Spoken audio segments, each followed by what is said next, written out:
Aquell mosset havia desenterrat tot de bolets. Es veia ben clar que els havia tret de sota la pinassa. M'agradava l'aire un poc provisional que se'n desprenia. Els senyals de la guerra, evidents.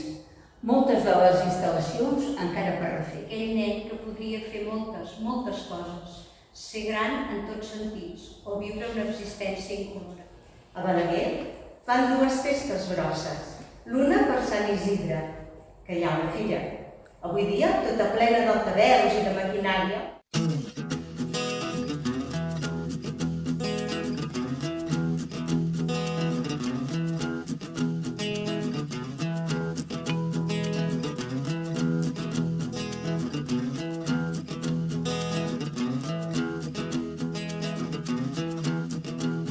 Josep Lladó és un home transversal, de factura polièdrica, de resultes del qual coneix certament la seva.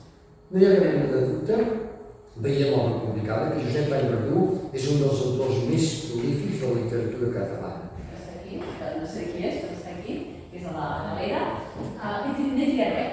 N'he triat 10 i bàsicament és que aneixen les imatges, us explicaré coses, però les imatges ja parlaran per si soles i anireu veient una mica què va passant al llarg dels anys amb les imatges.